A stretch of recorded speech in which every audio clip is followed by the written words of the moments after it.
you for coming. And this morning I am joined by Tim Wyrosdick, Superintendent of Schools, and Carol Boston, who is the head of chairperson for our school board. So we had a conversation last week, myself and Mr. Wyrosdick, where we had a South Florida sheriff, who I am friends with, Bob Gualtieri, made a statement that there was no sense of urgency in the school boards through the state of Florida. And that may very well be true for 66 of 67 school boards. That may be true, I don't know. But speaking for Santa Rosa County, I have to set the record straight. And I can say, the day that the bill passed, I had a phone conversation with Mr. Wyrosdick, and I think we're the only school board and sheriff's office in the state of Florida that came to a definite contract, verbal at first, but we came to a contract that day in order to put a good guy with a gun in every single school in Santa Rosa County. And we've done that. Prior to the shooting in Parkland, we had 5 SROs in Santa Rosa County. 5. As of today's date, we have 31 full-time, and then we have 6 schools that are not covered, but yet we have off-duty officers working those on a daily basis. So every day in Santa Rosa County, we have a good guy with a gun in every single school. So we have gone way above what I think the normal school board and sheriff's office has done so far in the state of Florida. And I can tell you, after I used to be an SRO, and I can tell you I've dealt with superintendents and I've dealt with principals and I've dealt with a lot of people from the school board, but I can tell you Tim Wyrosdick's commitment to the citizens of Santa Rosa County to keep their children safe is his #1 priority. And I mean that, #1. He's very passionate about it, and I'm going to let him speak to you in just a second. But I just wanted to let you guys know that we engaged with active shooter training. Every officer has to go through it, and every officer goes through it, and then the SROs go through it multiple times. So we're preparing for the worst case scenario. We pray it never happens in Santa Rosa County, but we are preparing for it on a daily basis. So now I'm going to defer to Mr. Wyrosdick. He's got a couple of points he wants to put through to you, and then we'll open it up for questions. Thank you, Sheriff. Appreciate it, sir. Thank you very much. I do appreciate the Sheriff providing this opportunity for us to discuss school safety in general, but to provide some specifics with you regarding the Santa Rosa County school system's work in this area. First of all, I want to celebrate the partnership that we have with the Sheriff Department. It is beyond belief the passion that these individuals put into our schools each and every day. The school resource officers that are on our campuses, the itinerant officers that come on a daily basis, I appreciate their work. It is personal to them and it's personal to us. I appreciate also the legislature last year moving 7026, Senate Bill 7026, and putting it as a high priority.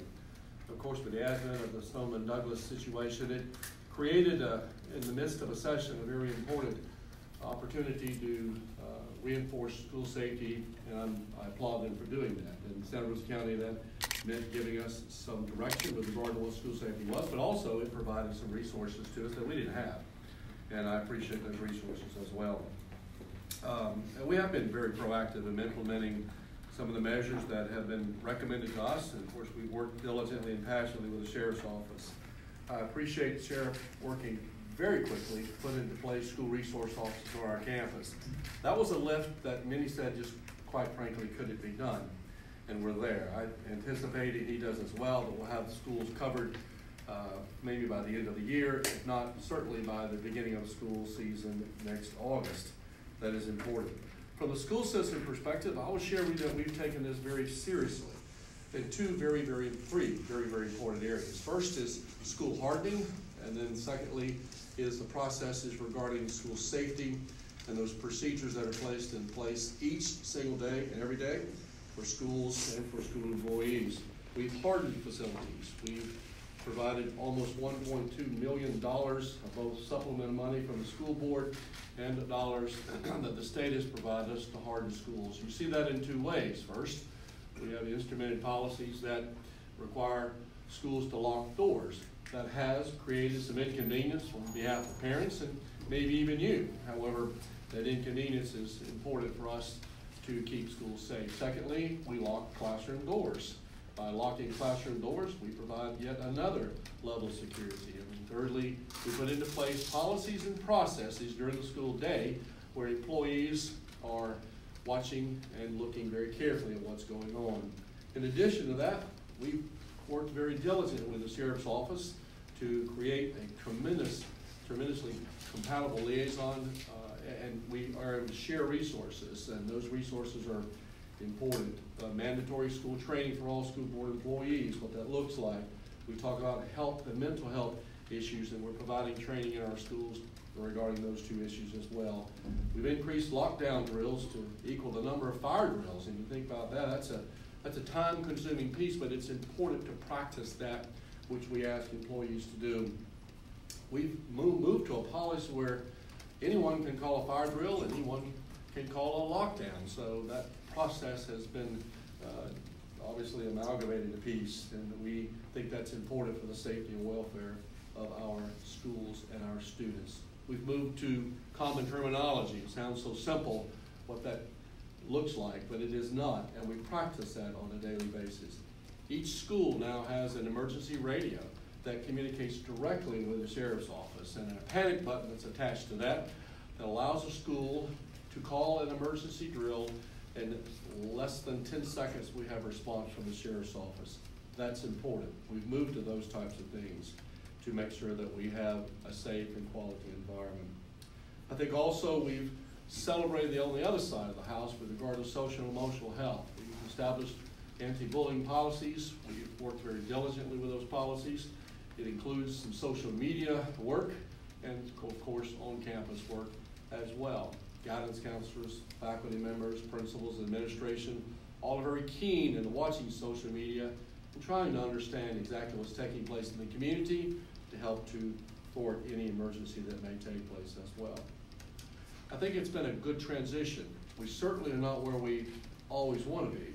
We are certainly much safer than we were when we began this process a year ago.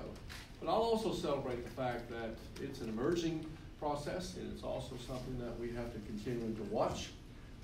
One of the pieces that we put into place is the CEO roundtable centered solely on school safety, and that team has met twice now, and from their input, we've been able to generate some additional activity and additional measures that will provide a safe environment for our school system.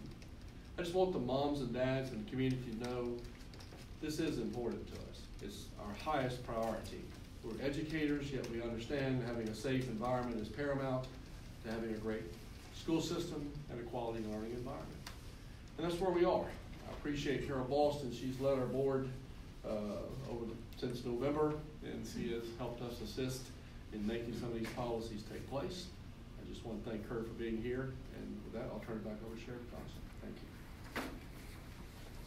And the last thing I'll say before we open it up to questions, we've also implemented a program called Speak Out, where all the kids can anonymously report bullying or anything else that they see going on at school.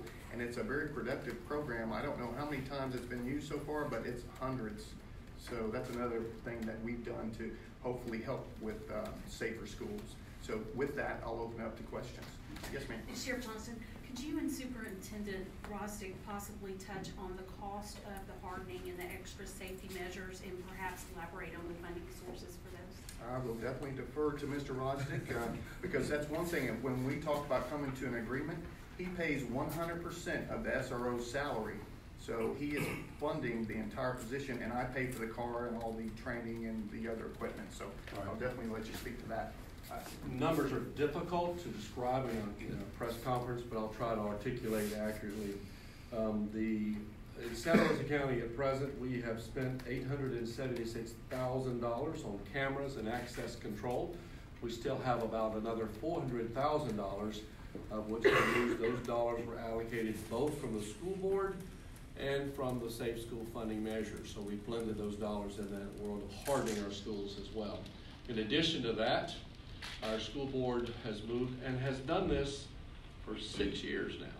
6 years of revamping and putting camera systems in schools where we can watch and make sure that we have a safe environment as well.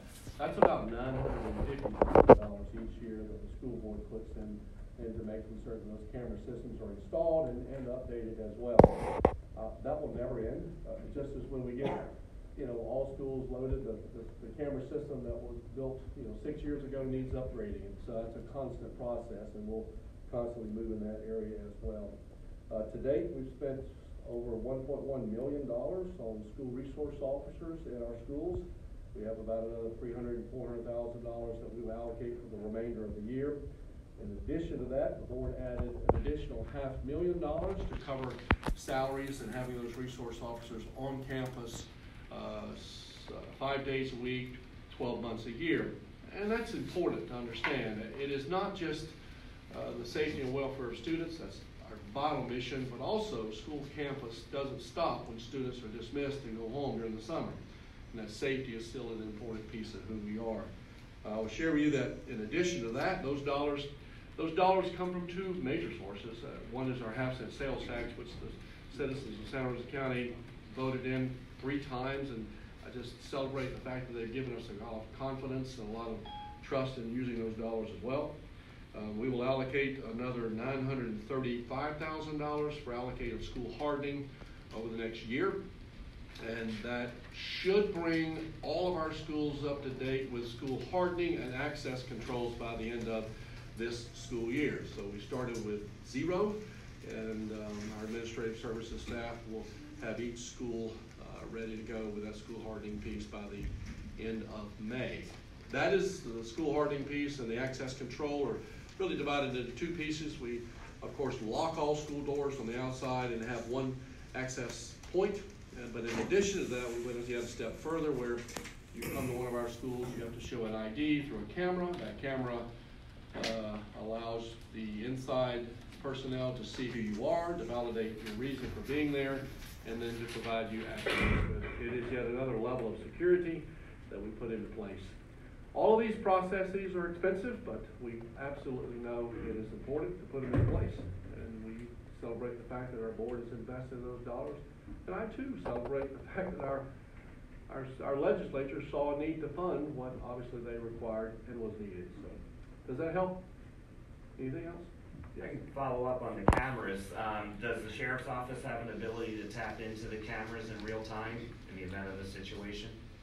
I think right now we're in the process of that. If Daniel, is that correct? Daniel Hunt is the Director of School Safety here in Santa Rosa County. Daniel, would you come and kind of articulate what that looks like if you're a resource officer?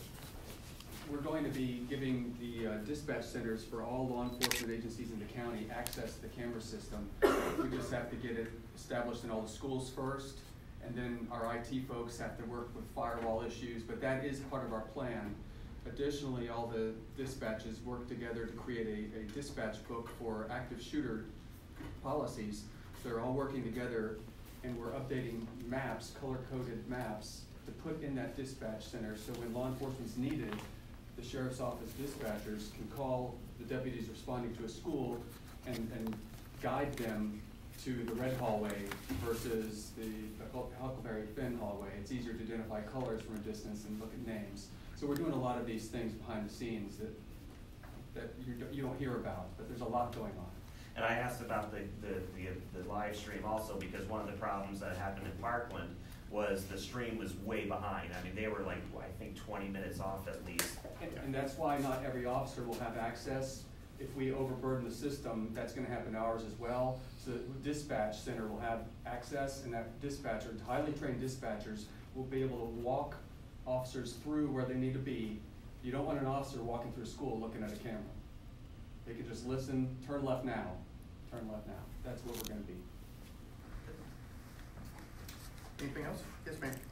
Since all these measures were implemented, or started the process of implementation, how many school safety incidents have there been? In terms of, I know it seems like quite often, at least in this area, students are suspended or arrested for making a threat on Snapchat or something like that. Do you have any kind of data on how many incidents there have been specifically in this county in the past year? I don't know an exact number. I know there have been a few, and we are very aggressive when it comes to social media and people making, even if it's vague innuendos, we still follow those up, and we have in fact arrested some people for making threats via social media. I don't have an exact number for you. Do you have an exact number? Anybody? I'll share with you that I really have to qualify this very carefully. To my knowledge, incidents where we have moved to an active shooter drill, potentially have 4, all right? About 4. 4, right. all right, this school year. However, Daniel Hahn just shared with me that our process of identifying students with issues is thriving. We have a opportunity for students, employees, people to actually go to a website and speak out and share some concerns, and from that resource and from resources of our school personnel, we have identified and dealt with over 80 students who needed an evaluation. And that could be a student who just may have said something, done something on social media, or made a slight comment to a student in the hallway. We consider everyone valid, and we move to research each and every one. It is a robust program, and I appreciate our school personnel keeping a close ear to the ground. 100% of those that we have identified came from one of those resources. A teacher who had an ear to the ground, a student who overheard a conversation, resource of the online tool of being able to report an incident, and even community members on social media keeping a close eye. So those are important resources for us to recognize and bring to attention. Anything else? Yes, sir. Sheriff, you've certainly done a lot. Do you still think at all about teachers caring and your views on that? Do they evolve in time? It's being based on the state. Well, I will tell you this, we just spoke about that, and as for teachers, instructional personnel carrying guns, we're not for that. And now, non-instructional, I don't have a problem with them if they have the background for it, i.e. a veteran, military veteran that's a football coach and has a concealed carry, and we can vet and train them. I am open to that, but just arming people carte blanche in the schools, no, I don't think that would be helpful. It probably would be more harmful than helpful in an active shooter situation in most cases. But if you have somebody that has a veteran background, he's good with weapons already, he has that mindset to protect people, and we vet them, I don't have a problem with that. Anything else? Thank y'all for coming. Thank you. Appreciate it. Yes, sir.